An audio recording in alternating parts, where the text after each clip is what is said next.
enjoying spooky season. Halloween is next week. I can't believe it. I'm always excited and happy for Halloween. It's my favorite holiday, even if I don't really do anything for it. But I do love it. But I can't believe that October is almost over already. Anyway, I will be on Halloween dropping a pumpkin carving video, so definitely look forward to that. But today I'm going to do something a little on the weirder, maybe spooky, creepy side, depending on what you're into. If you watched my Hyena themed ASMR, you know I had the replica skull that I brought on. So today I'm going to show you guys some of my different oddities.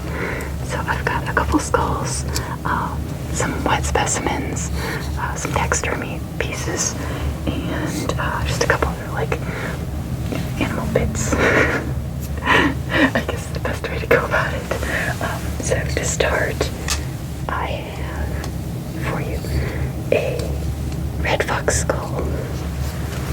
It's funny because this was a skull I wanted for a very long time, and I didn't actually get one until like just a couple of years ago.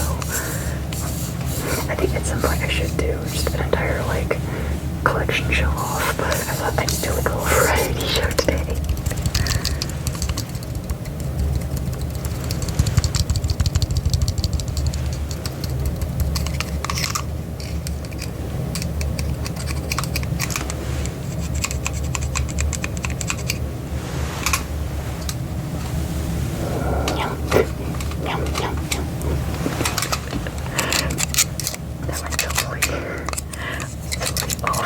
On there, my goodness.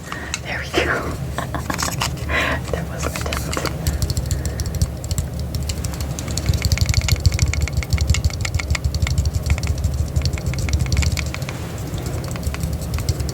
Oh, I guess I should preface this also by saying that all of my specimens, I have not harmed any animals in order to get any of these. I do try to get them, at least as to my knowledge, as ethically as possible. I do have some pieces in my collection that now I am aware are typically not ethically sourced whatsoever. So that is unfortunate to have found out. But I'm definitely more conscious about how and where I get things. Like if you're trying to get specimens off of eBay, they're probably not going to be, like an animal that died naturally in captivity, or even like found in the wild, unfortunately. Like I have several raccoon and the cat, groundhog skulls that I found myself, or other people found for me. I've been gifted a couple of skulls over the years also. I actually just bought a cow skull from a coworker a couple weeks ago. And funnily enough, I have another cow skull that I got like 10 years ago from a different coworker at a different job. So it is nice when people know you like weird stuff and they have weird things they're trying to unload. Like, please, yes, give me your weird things. I will give them a loving home.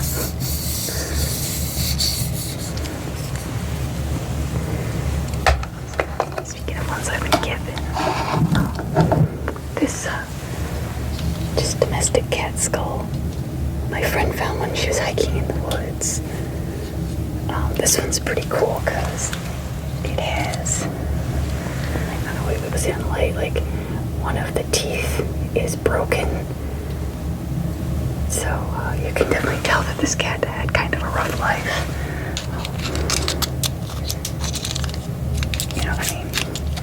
I know cats are animals that like to be outside. But I am not the type of person to keep a cat outside by any means, just because they're very susceptible to coyotes or hawks. I have some stray cats around the property, and I've only seen one consistently fairly recently now, which is upsetting because I had some I really liked. There was one I like to call the Ghost, because the first time I saw this cat was when my grandfather was still alive, and a different cat was visiting, and I just suddenly saw this cat at the edge of the woods, and it was just so stark white, and there was like a little bit of a mist, so it looked like it was glowing. Oh, it was so cool. So I was like, oh my gosh, that's not just a cat, that's a ghost out in the woods. So I have seen the ghost for the last like 3 years now, but the last few months I haven't seen him, so I hope he's okay. But you know, I don't actually know where he is, unfortunately. Oh no, one of his teeth just fell out. Oh, that's a later problem. Oh my. I brought this one just for funsies for comparison. So this one is a bobcat skull. And I bought this guy at Wizard World in, oh geez, I think that was 2016, 2017-ish, I believe. So it's been a while, but like, look at the size comparison. Like, this is, you know, that is your house cat, and this is what will eat your house cat. It's kind of funny because like a lot of people don't really realize how big they are, but also how small some of them are. They look a lot larger until you see their skulls. And you're like, oh, that's a small skull. Like, in comparison, there's the box next to the cat.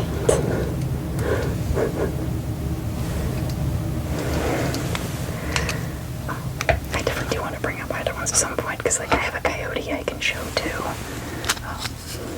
I might be able to persuade my mother into borrowing some of hers also. Because she has a couple domestic dogs that I think they were my uncle's at one point. They like actually his dogs, like his pets. He's not the kind of person who really cares and loves for pets. You know, like they're not part of the family for him. Like he's got some dogs now that are hunting dogs, so they're just kind of tools, really. It drives me crazy because he didn't even name them.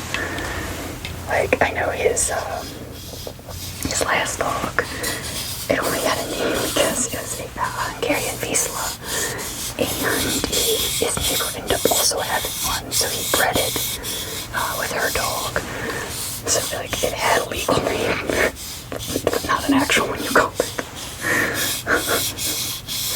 So it's kind of nice knowing that, you know, at least now those dogs are, you know, on our shelf and being loved better than they probably were when they were alive, unfortunately.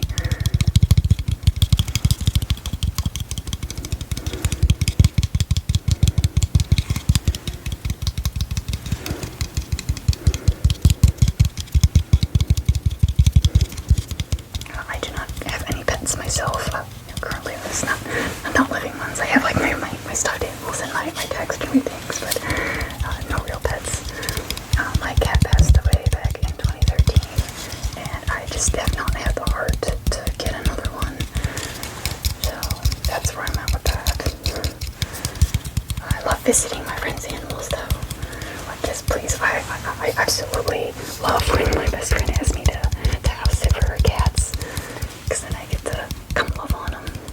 I am all about that.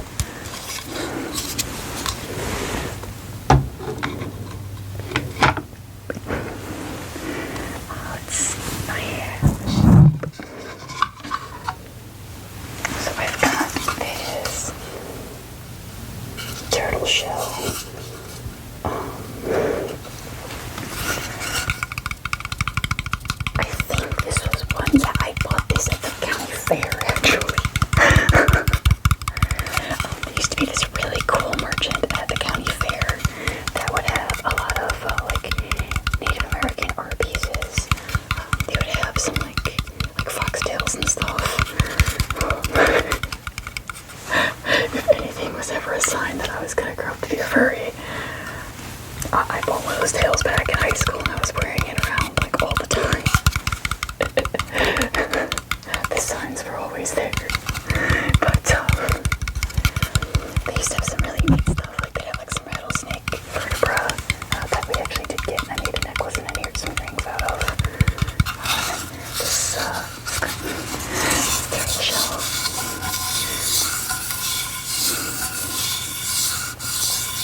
is kind of a shame that like the vertebrae are no longer in here, but you can see where everything was attached.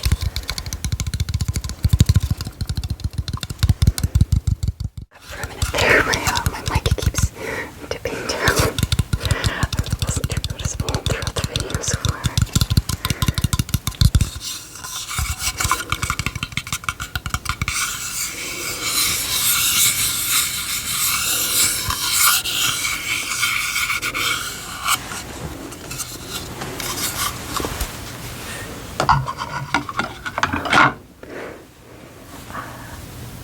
Oh, this one. Let's go with just, I have just a little jar of bones. I'm not entirely sure which these are. I think it's just various, like, roadkill that I'd scraped before.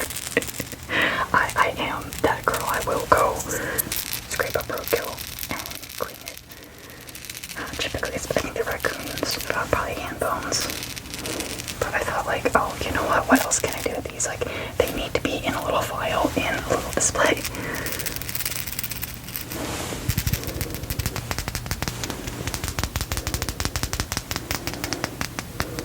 You know, like you do.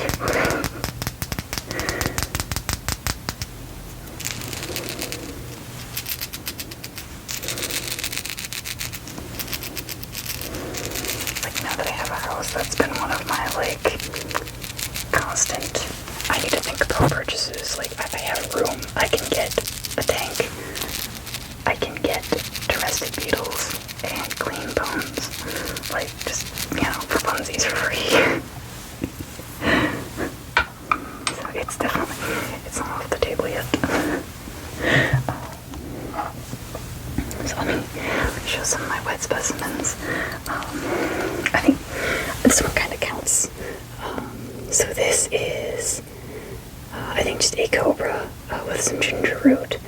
I bought this in Japan in 2012 because they do over there have a snake wine called habusake that I did try, and it tastes kind of like a weird tequila, but it's kind of cool. Like when they put the snake in there, the venom leaks out into the sake, and like it slows your blood flow and everything, so when you're drinking it doesn't hit you as fast. So then all of a sudden you're drunk. I don't drink very much, like I almost never anymore, but it certainly was an experience. And once I saw this in the store, I was like, oh, I gotta get that.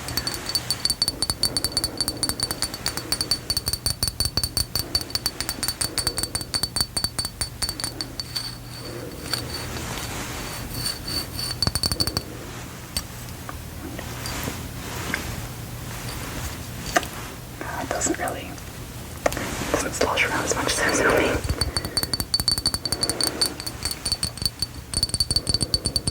But this is definitely, it was meant to be a decorative piece. Like this is not meant to be opened and drank. And I don't believe you can get habusake in the States because I think we did look into it. You know, because like animals are in it, they actually do put like an actual snake, like a, you know, in the wine to make it.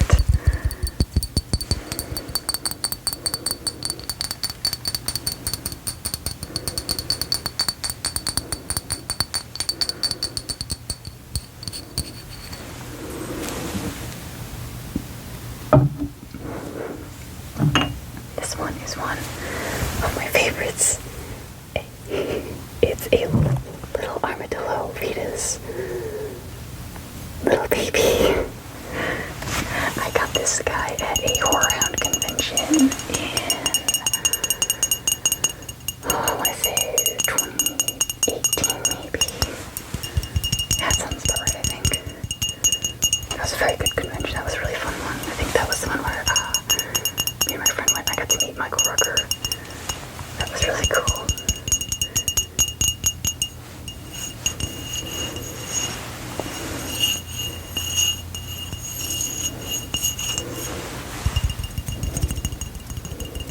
But of course, this piece just screamed my name, and I was like, oh, I gotta have him.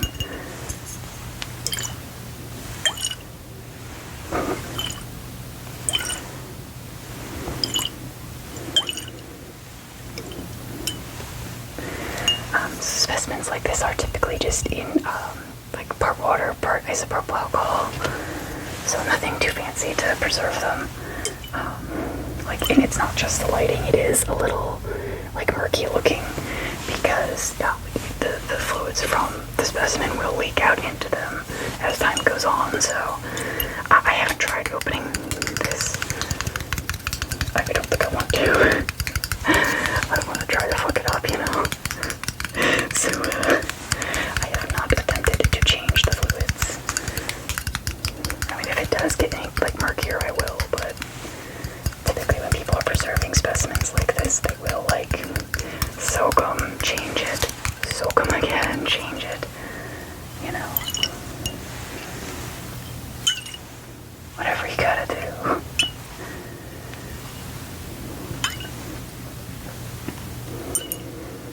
I think a lot of museums, when they have wet specimens, they actually, some of them are like black because they don't change the liquid.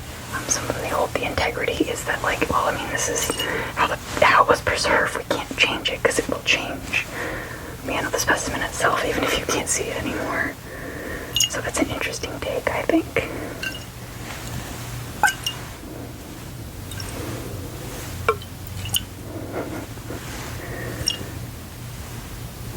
I feel a little bad. I've never rocked this guy around this much since like moving.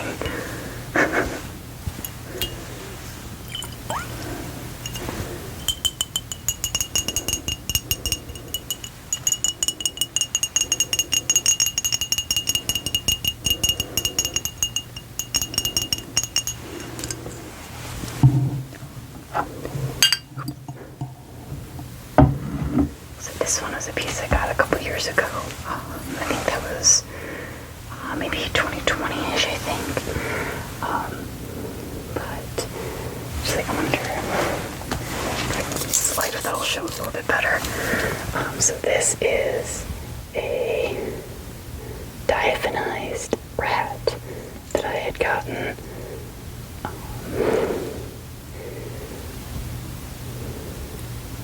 It's really hard to show off on the camera, but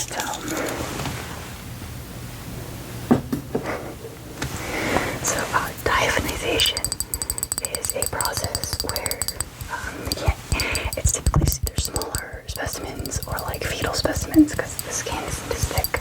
But what they do is they like, I don't remember what solutions you use, but you clear the skin so that you can see, you know, the organs and the bones inside.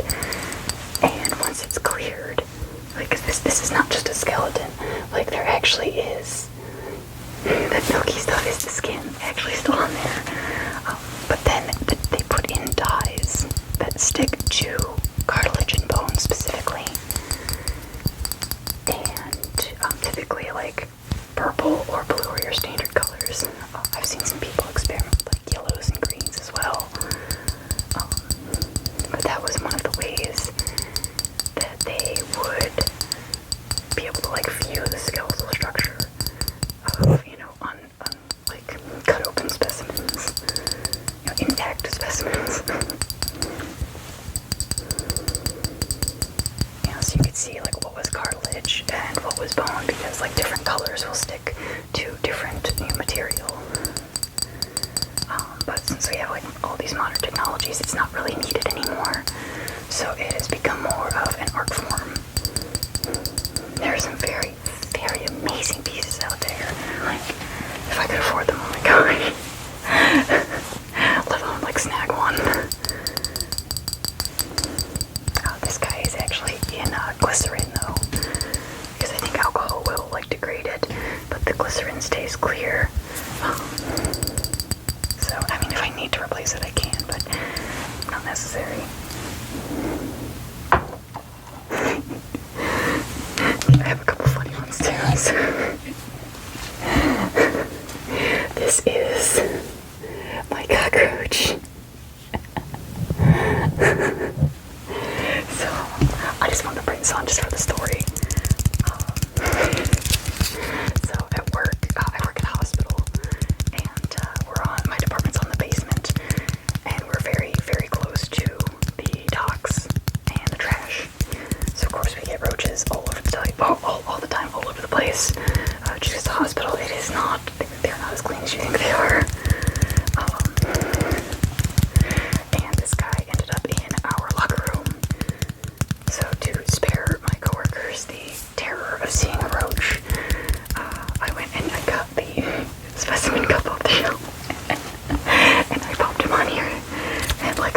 him. So like, his name is Bart. I got him last year.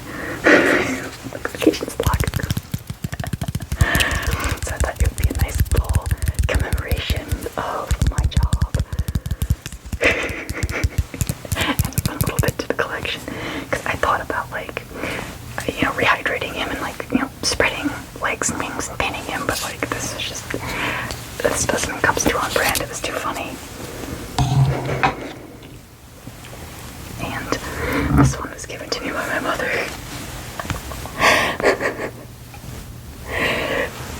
It's candy corn.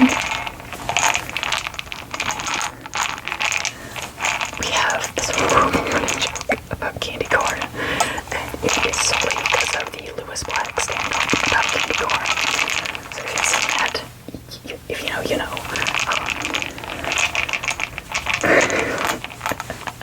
She got me this candy corn specimen as a Christmas gift a couple years ago.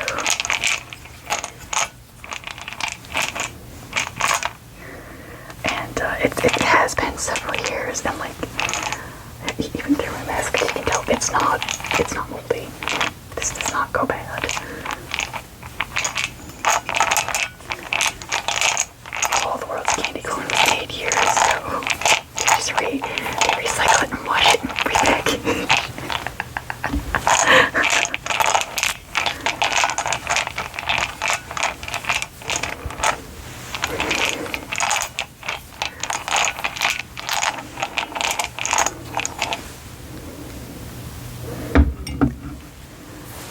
So these two were a couple of my Florida purchases back in, oh goodness, I was in 4th grade, so like, I was about to say 2000s, so that was middle school. This is late 90s. I am 35 years old, by the way, in case you hadn't known. I'm secretly way older than I look. But if you go to Florida, of course, you gotta get an alligator head. And they have like the fake eyes. So the eyes are glass. But I gotta be honest, because typically when you make pieces like taxidermy pieces, you have to tan the skin, so I'm not really entirely sure how these guys are made, but like you can see the back is like sealed with like almost like a tar or something. So I'm not 100 on that. But you know, little kid me was just like, I need him. He's a good little water puppy here.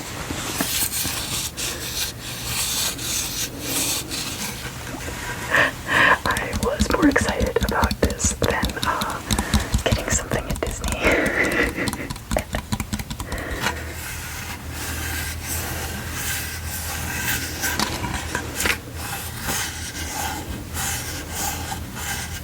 We got like a little shark jaw that we got as well. I think that's in Mom's cabinet. It's kind of funny trying to keep track of like who is what and where.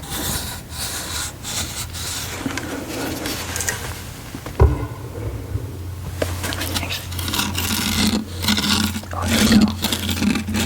I can't believe I almost didn't do this.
keychain that I got of a gator paw. I stopped using it for a while because I think I had it like on a necklace for a while. But every time I had it with me, my day went terribly. So it's like, oh my gosh, is this like a reverse rabbit foot? Gator paw is bad luck. Bunny paw is good luck.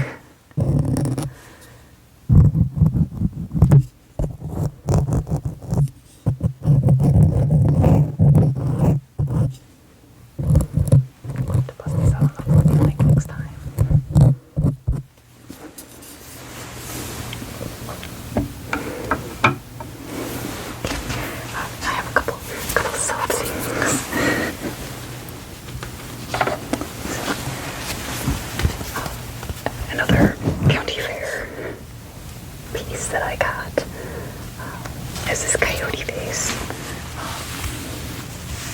It was just like really nicely symmetrical and like, you know, it was just like really pretty. Like, oh yeah, I don't know what I'm gonna use it for, but I want it. A lot of time I actually would use it like as a headdress piece. I would put like bobby pins through like the eyes and ears and just like wear it on my head. And that was always fun because like when people caught it, they'd be like, oh, that's animal face. It's also very soft, so I was like, yeah, this is great. Can't pet a live coyote, but at least I can pet this guy. When I was in Arizona years, like that was 2007, I did see a shop that had purses, and they used this as like the flaps was the face. So that was always like a potential project that I never got to, of course.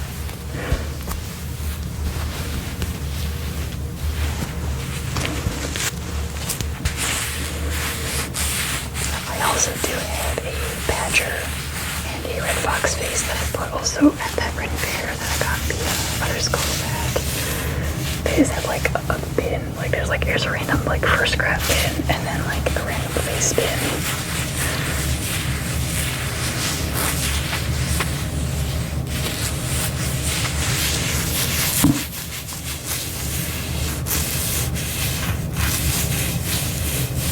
You know, of course, Disney is like always a season of project. 4 years later, I have not.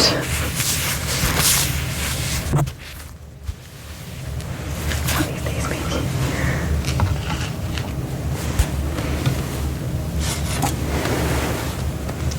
Still small ones, it's not falling apart.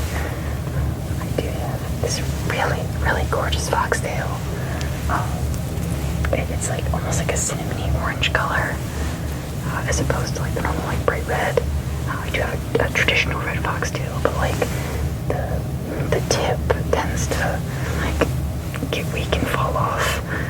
I also have like a gray, I think it's a gray fox because it's got dark gray stripes. But that one's tip is also falling off, so that's what happened for this guy. These are kind of cool too, because you can see like the darker stripe where they have the scent glands.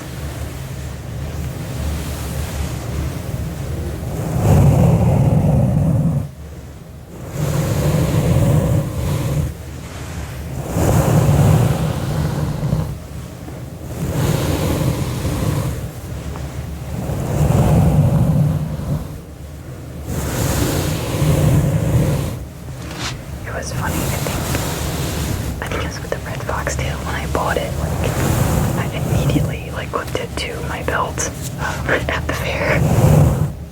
And especially when I was younger, I was a lot more like gender neutral looking. I'm going androgynous, I couldn't think of the word. I was a lot more androgynous, even with like super long hair. And like I just remember one woman saying like, wow, look at his tail. And I was just like, wow, yeah, that was great to hear. Thank you. Again, like nothing in my future, like my presence should be like a surprise to anyone. I do typically identify as like non-binary, but I don't care about pronouns, whatever you want to call them. fine. Like, as long as I know you mean me or you're referring to me, we're good. Because people never know how to pronounce my real name. Like, is it this or this? I'm like, yes. It's whatever you want it to be.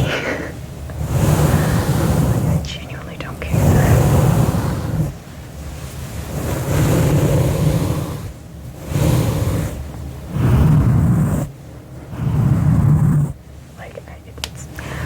On one hand, I do like having my feminine figure, because like sometimes in clothes I'm just like, oh, I am slaying right now, it looks so good. But there are times when I really, really do miss being able to be more masculine and like not have the hips. So, you know, it is what it is.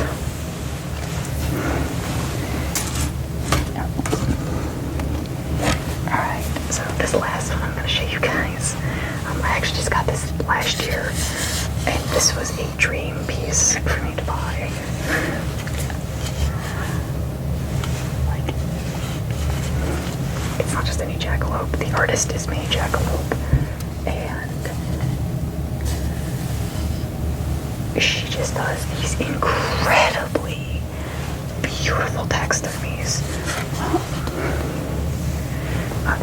She used to do pet taxidermy, but she no longer does. But all of her rabbits are reclaimed from like fur farms or meat processing. And like, I'm curious because like the way she worded it, it almost sounds like she just goes to like their dumpsters and like raids their dumpsters, which I am all for. If they're just gonna toss it, if you can give it new life and make it something beautiful, go for it. But like,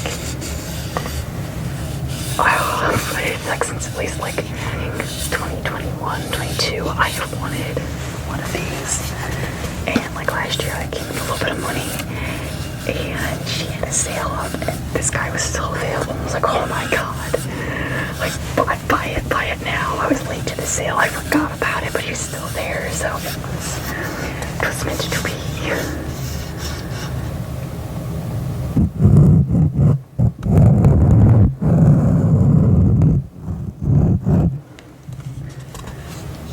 It is amazing how stiff the ears are too. Like, they're very sturdy.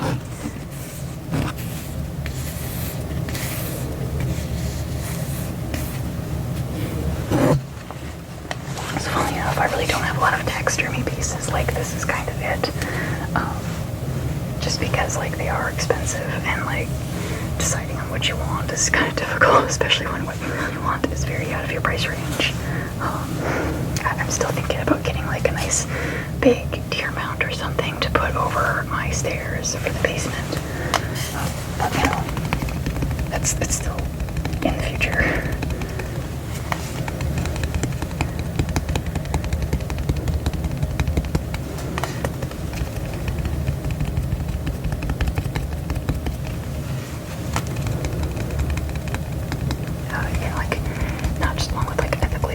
But like, be careful if you do go to buy like taxidermy pieces, especially like jackalopes, because they're so popular now. Like, there's a lot of scam artists out there. Like, they use the same pictures like throughout like eBay and Etsy, but like the same photos, different sellers, or different sellers. So you're gonna either get like a really jacked up looking taxidermy, or you might not get anything at all. So watch out for scams, watch out for, you know, unethically sourced things. Try to be knowledgeable about where something's coming from.